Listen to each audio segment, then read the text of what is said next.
평범함 속에 담긴 신앙이라는 주제, 오늘 네 번째 마지막 시간입니다. 이삭은 야곱에게 복을 빌어 주었다. 이 말씀 제목으로 하나님 말씀 증거하겠습니다.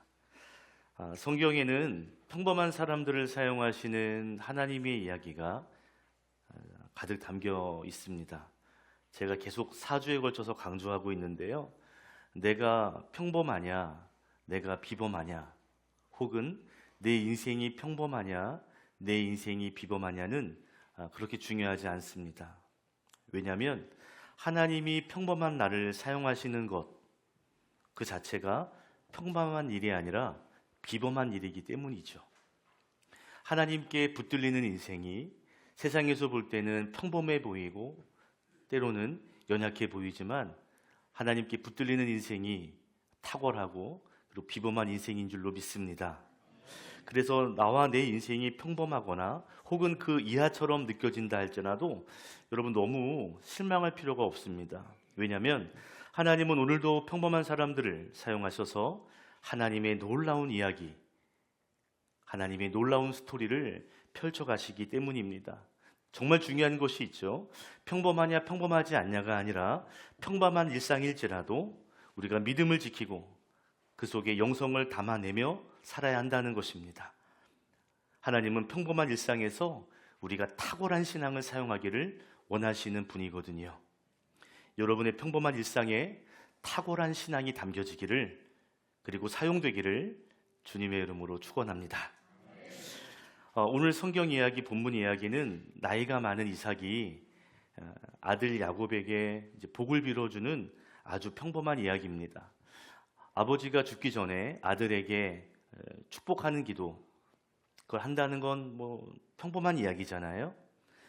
그러나 아시다시피 오늘 본문의 이야기는 첫째 아들 에서가 아니라 둘째 아들 야곱에게 장자의 축복을 빌어주었다는 점에서는 평범하지 않은 이야기이기도 합니다.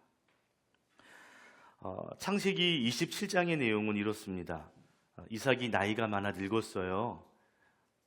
그래서 앞을 볼 수 없을 정도로 나이가 많아졌다 그랬어요. 그런데 첫째 아들 에서에게 이제 장자의 축복을 빌어주고자 이삭은 조용히 에서를 부르죠. 그리고 이렇게 말하는 거예요. 아들아, 내가 너에게 복을 빌어줄 건데 내가 좋아하는 음식을 좀 사냥해서 만들어 오너라. 내가 그 음식을 맛있게 먹은 다음에 내가 너에게 장자의 축복을 빌어주마. 근데 문제는 뒤에서 아내인 리브가가 그 얘기를 듣습니다. 창세기 25장 28절에 보면 아버지 이삭은 첫째 아들 에서를 사랑하고요. 어머니 리브가는 둘째 아들 야곱을 사랑했다 그랬거든요. 그런데 아버지가 지금 첫째 아들에게 축복해준다는 말을 듣고 편애하는 입장에서 둘째 아들, 자기가 사랑하는 야곱이 이 축복을 받았으면 좋겠는 거예요. 그래서 야곱이 장자의 축복을 받을 수 있도록 인간적인 방법들을 생각해내죠. 그리고 그 이야기를 아들 야곱에게 합니다. 결국 리브가가 대신해서 남편 식성을 잘 알잖아요. 입맛을 잘 알잖아요. 좋아하는 음식을 만들어주고 야곱의 손에 음식을 갖다 주게 하죠. 그리고 에서처럼 털옷을 입고 분장을 하고 그리고 아버지에게 대신 이 장자의 축복을 받게 됩니다. 나중에 이 사실을 알게 된 큰형 에서가요, 너무 화가 나는 거예요. 아버지에게 따져봤지만 이미 축복이 끝났다고. 너무 화가 났어요. 그래서 그때 성경에 보면 그때 동생을 죽이겠다는 마음을 먹게 되었다 그랬습니다. 야곱은 형이 무서워서 도망을 가게 되죠. 이 아버지가 아들을 축복해주는 이 이야기가 결국 한 가족이 원수가 되고 한 가족이 붕괴되는 엄청난 사태까지 발생하게 된 것입니다. 여러분, 창세기 21장에 나오는 이삭의 가족들을 보면 평범하다 못해 부족하고 연약해 보이죠. 어머니가 아버지와 아들을 속이고요. 또 동생도 아버지와 형을 속이고요. 또 아버지는 거기에 속아 넘어가고요. 그리고 그것 때문에 화를 내고 동생을 죽이려고 하고요. 4명의 가족이 평범해 보이지만 왠지 부족해 보이고 연약해 보입니다. 이삭의 아버지가 누구죠?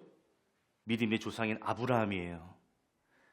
유산과 함께, 많은 유산과 함께 믿음을 유산으로 물려주었는데 이삭의 가족, 이삭의 가문은 전혀 믿음의 가문처럼 보이지 않을 정도로 엉뚱한 행동들을 하고 있는 것입니다. 제가 한 주간 이 말씀을 묵상하다가 이런 질문이 들더라고요. 아니, 아버지 이삭이 이렇게 쉽게 속는다고? 아니, 아들이 둘밖에 없잖아요. 둘밖에 없는데 그 아들이 이렇게 저렇게 분장했다고 해서 그 아들을 못 알아본다고? 이게 좀 석연치가 않았습니다. 성경에 보면 나이가 많아서 눈이 어두웠다 그랬지만 오늘 만져도 보고 아들의 냄새도 맡아봤거든요.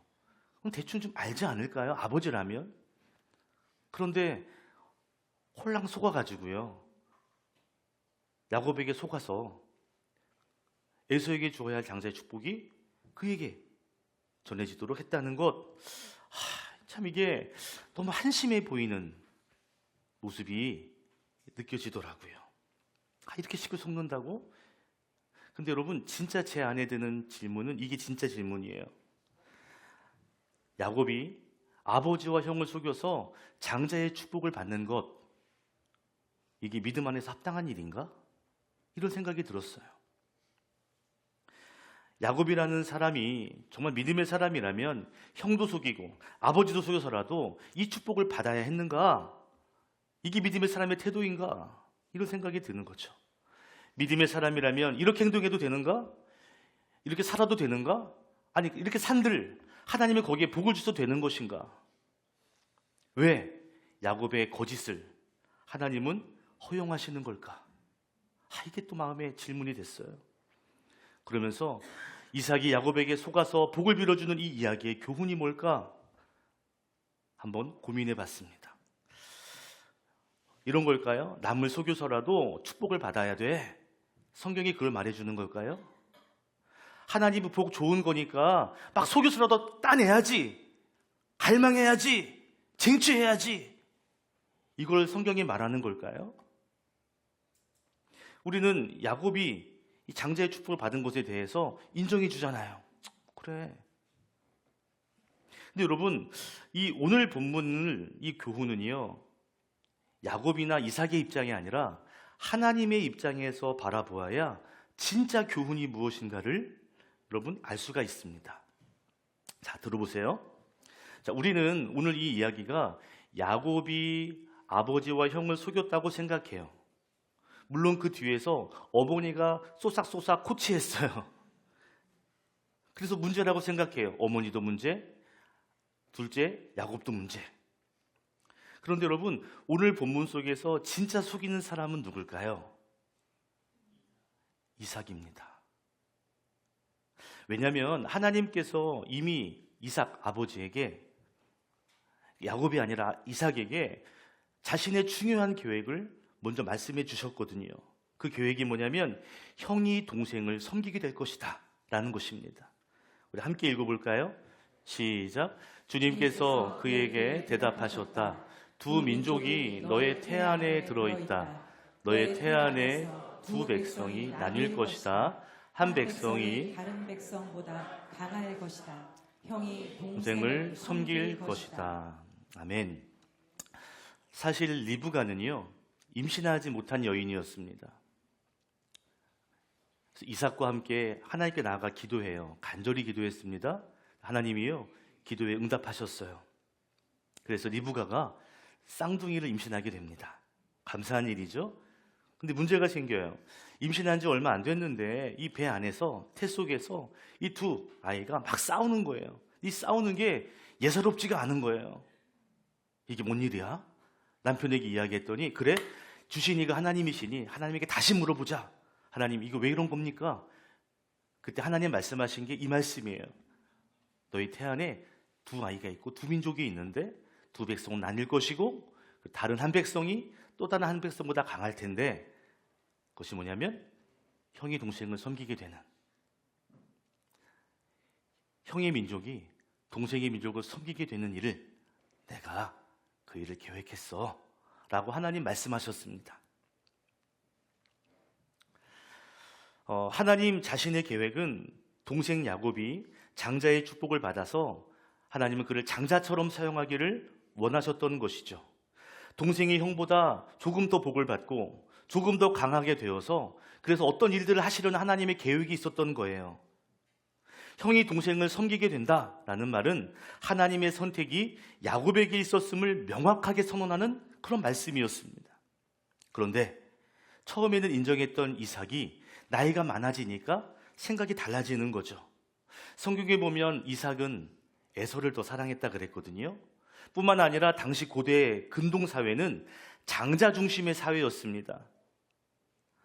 고대 근동에는 장자가 가족의 대표가 되는 거예요. 그래서 아버지가 유산을 물려줄 때 장자는요 3분의 2의 재산을 받습니다. 자녀가 10명이든 100명이든 장자는 3분의 1을 받아야 되는 거예요. 그만큼 중요한 역할이 장자였습니다. 이것이 그 시대의 문화적 관습이고 전통이 되었거든요. 이삭은 하나님의 말씀보다, 하나님의 계획보다 이러한 것들, 세상의 관습과 전통을 더 중요하게 여겼던 거예요.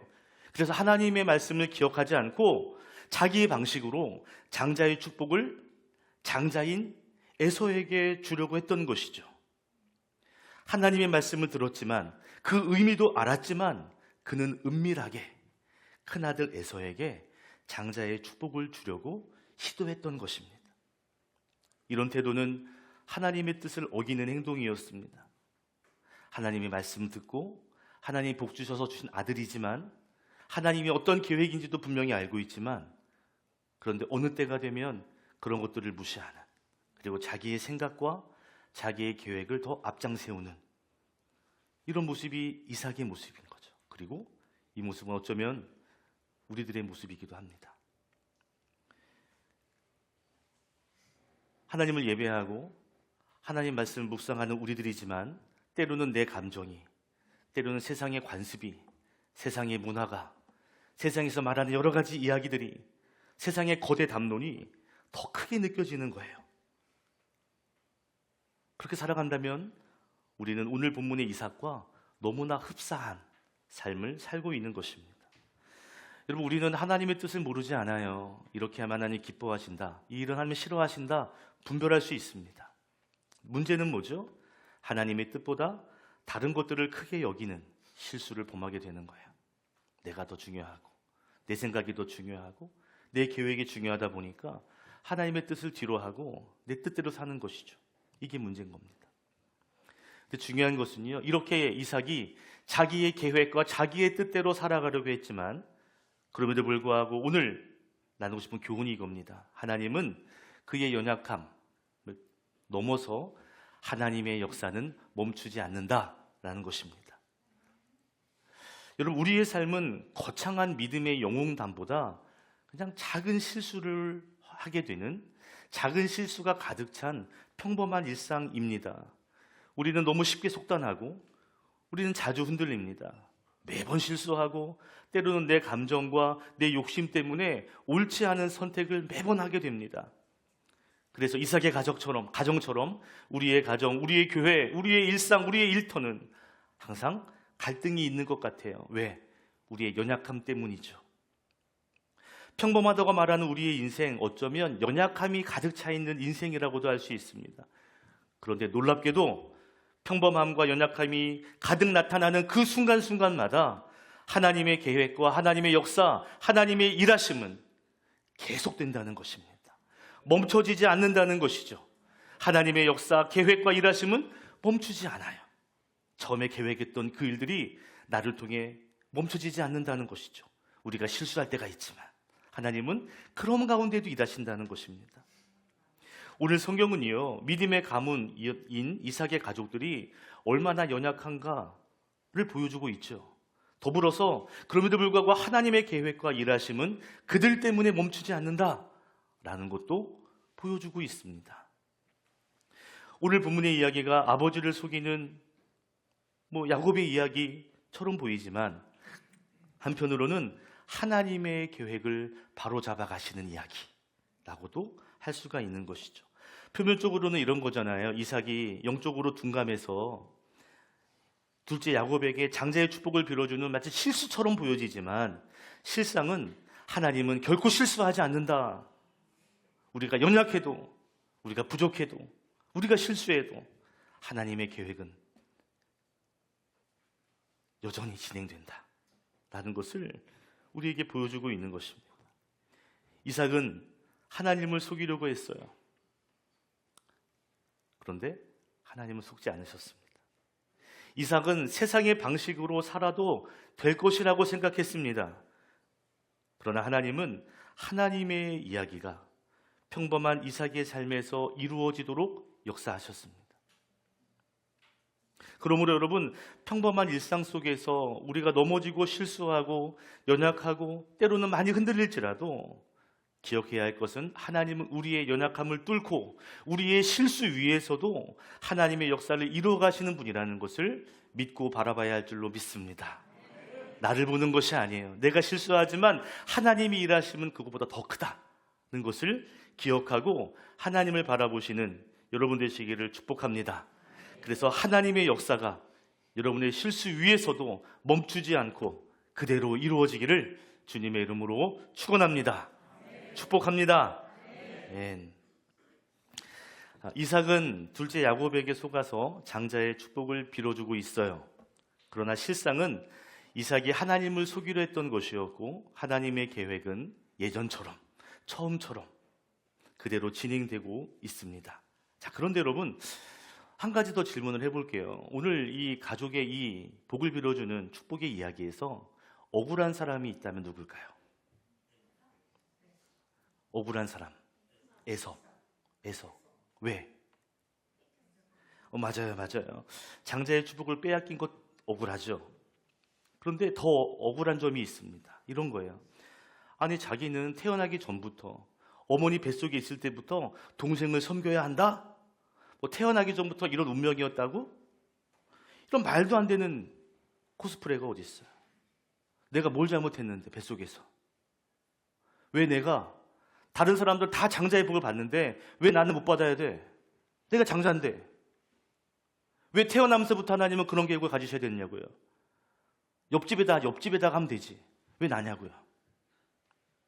왜 하나님은 처음부터 이런 피해자를 만드시는 걸까요? 그냥 순리대로 하시면 되잖아요.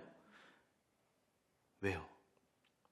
저는 세 아들 중에 장남입니다. 화가 나더라고요. 오늘 본문에 몰입이 되더라고요. 아니, 내가 장남인데 장남이 권리를 동생들이 이유 없이? 내가 뭐 실수를 했어? 내가 뭐 잘못을 했나? 내가 불효를 했나? 내가 뭘 했다고?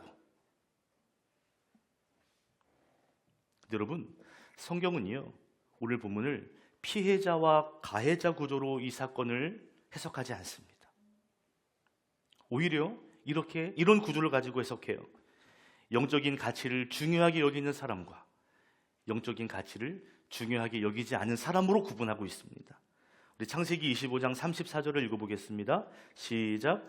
야곱이 빵과 팥죽 얼마를 에서에게 주니 에서가 먹고 마시고 일어나서 나갔다. 에서는 이와 같이 맏아들의 권리를 가볍게 여겼다. 성경은요, 에서가 단순한 피해자가 아니라 맏아들의 권리, 영적인 특권을 가볍게 여긴 사람이라고 기록하고 있습니다. 여기서 가볍게 여기다라고 하는 단어가 중요한데요. 히브리어로 바자라는 단어예요. 이 단어는 멸시하다, 경멸하다라는 뜻입니다. 그러니까 에서는 장자의 권리, 장자의 축복을 그냥 단순히 가볍게 여긴 것이 아니라 가치 없는 것으로 여기고 버렸다는 것입니다.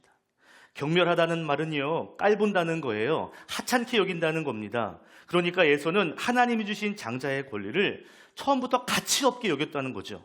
그래서 그것을 팥죽 한 그릇에 팔아버린 사람이라는 거예요. 팥죽 한 그릇에 자기가 가져야 할 영적인 권리를 그냥 내던져 버린 것입니다. 얘다 가져가라. 팥죽이 더 귀하다. 팥죽 한 그릇 맛있게 먹는 것이 영적인 맏아들의 권리를 얻는 것보다 훨씬 중요해.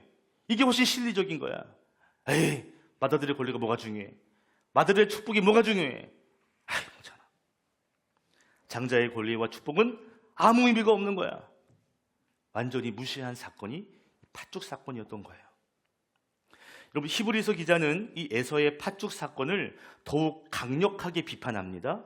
히브리서 12장 16절도 읽어볼까요? 시작. 또 음행하는 자나 음식 한 그릇에 장자권을 팔아넘긴 에서와 같은 속된 사람이 되지 않도록 주의하십시오. 속된 사람이 생기지 않도록, 속된 자가 되지 않도록 조심하십시오라고 권면하죠. 속된이라고 하는 단어가 헬라어로 베베일로스라는 단어인데요. 이 단어는 거룩함을 모르는, 영적인 것을 무가치하게 여기는 이런 뜻입니다. 그래서 옛날 성경에서는 이걸 뭐라고 번역했냐면 망령된 자라고 번역했어요. 영적인 분별력이 없는 사람, 영적인 가치를 하찮게 여기는 사람, 그래서 세상의 가치를 더 중요하게 여기는 사람, 세상의 것을 쫓아 사는 사람, 이것을 속된이라는 단어로, 망령된이라는 단어로 표현된 것입니다. 에서는요, 장자의 권리와 축복을 빼앗긴 것이 아니에요.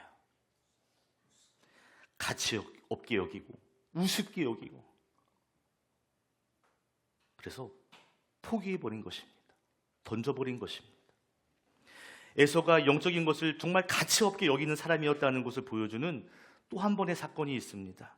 창세기 26장 34절 35절 함께 읽어볼게요. 시작. 에서는 40살이 되던 해에 햇사람 부엘의 딸 유딧과 햇사람 엘론의 딸 바스맛을 아내로 맞았다. 이 두 여자가 나중에 이삭과 리브가의 근심거리가 된다. 이삭의 아버지가 아브라함이죠. 아브라함이 흉년을 만나서 아내 사라를 데리고 가나안 땅으로 내려갑니다.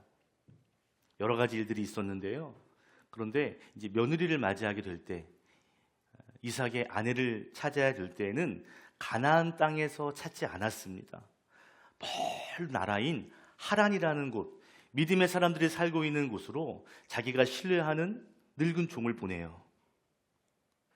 그래서 얻은 며느리가 누구예요? 리브가예요.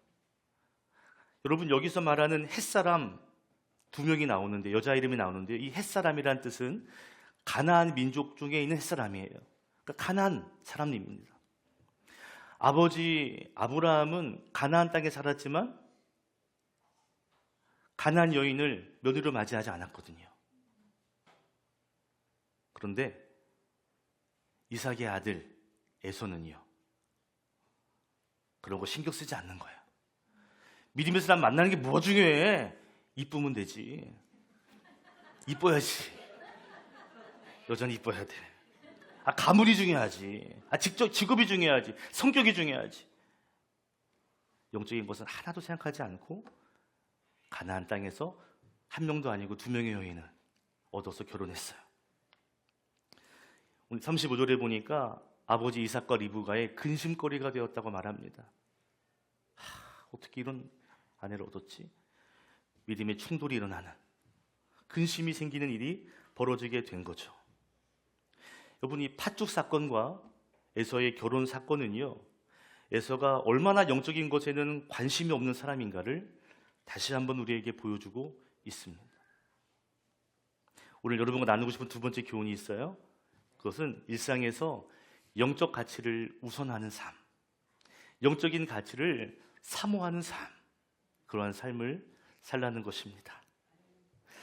에서는 영적인 가치를 정말 무시하는 사람, 우습게 여기는 사람이었고요.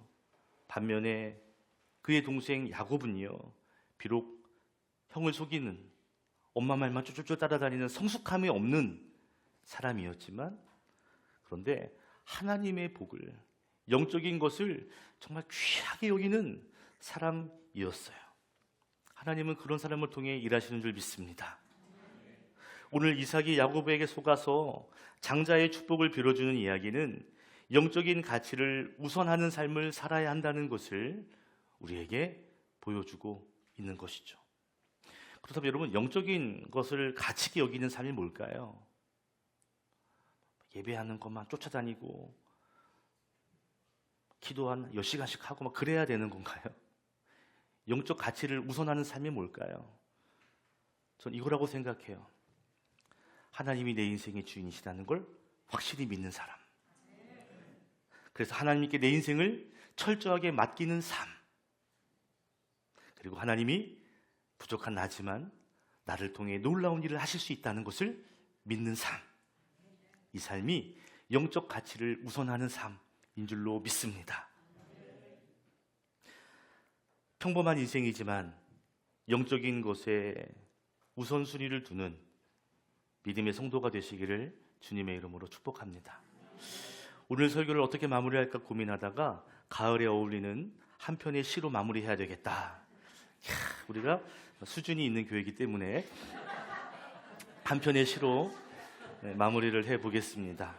제목은 가족입니다.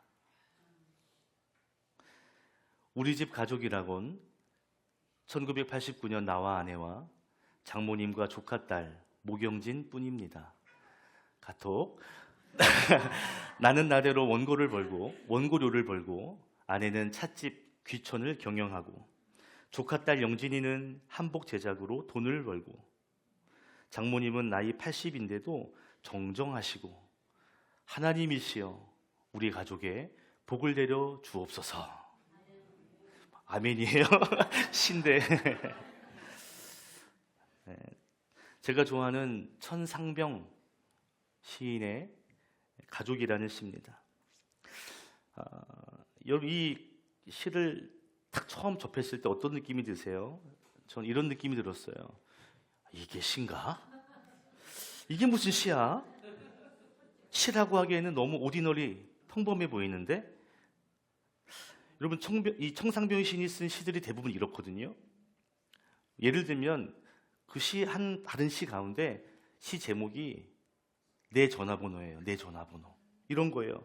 우리 집에 전화를 뒀다. 전화번호가 있다. 땡땡땡의 땡땡땡이다. 많이 전화해 주기를 바란다. 끝.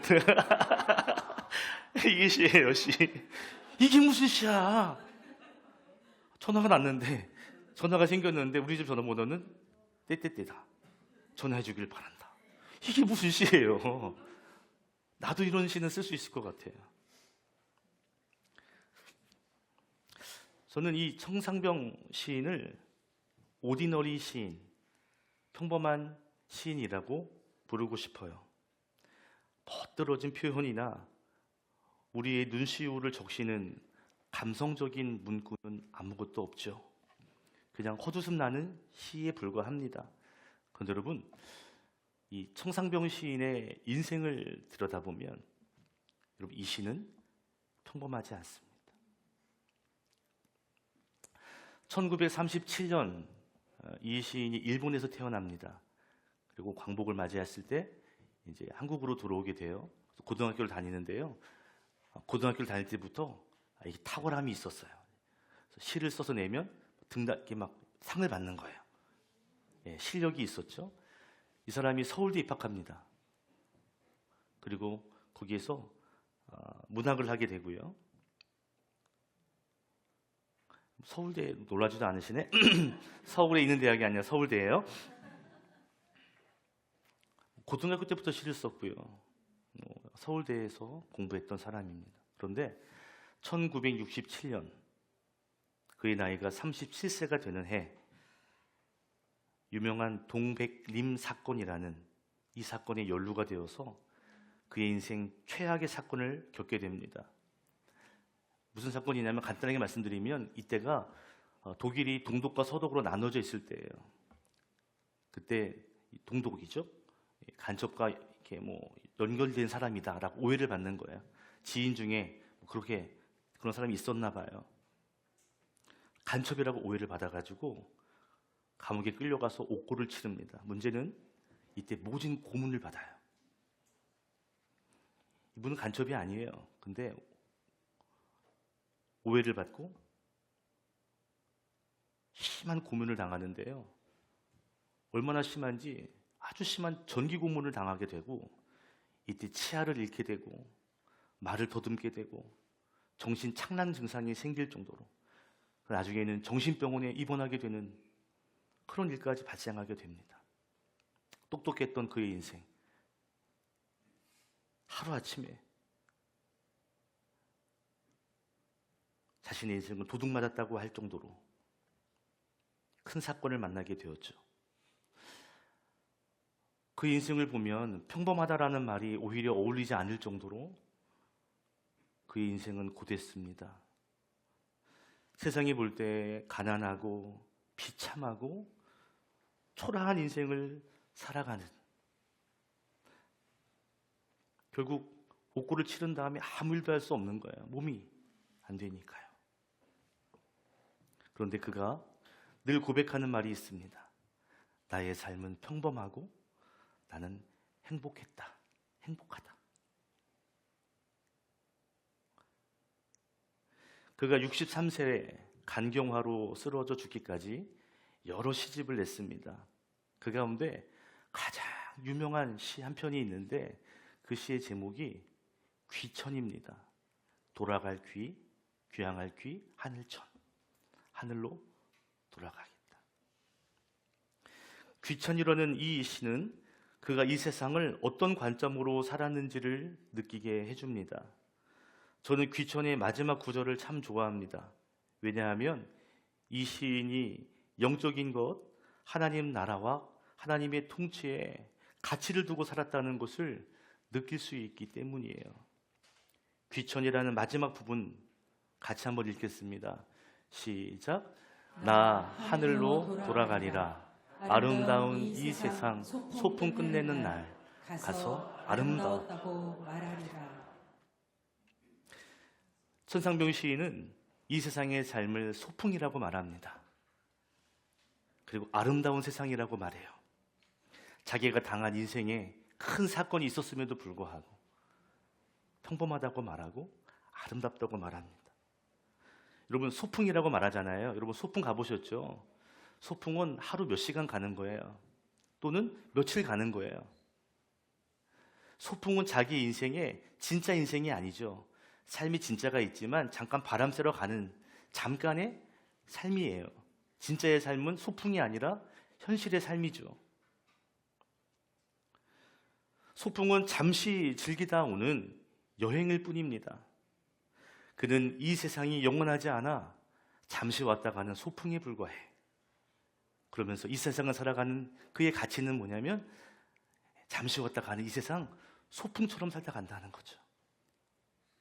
그러면서 귀천하게 될 때 이렇게 고백하겠다는 거예요. 그 삶이 아름다웠다고. 아름다웠다고.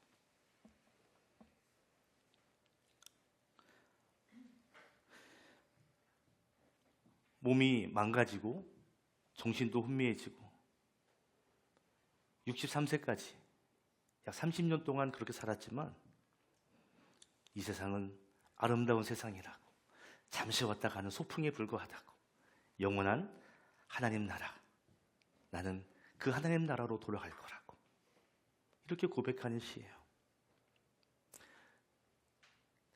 시적인 표현이 별로 없지만 저는 이 안에 놀라운 가치가 있다고 생각합니다. 세상이 아닌 영원한 하나님, 그리고 하나님의 나라, 그분의 통치에 이 시인은 관심을 두고 살았던 것이죠. 여러분, 평범해 보이지만 평탄하지 않은 정말 짧은 소풍 같은 우리의 인생 속에서 썩어지고 없어질 것에 집중하는 것이 아니라 영적이고 영원하고, 그리고 우리에게 소망이 되는 하나님과 그 나라를 사모하며 살아가시기를 주님의 이름으로 축원합니다. 기도하겠습니다.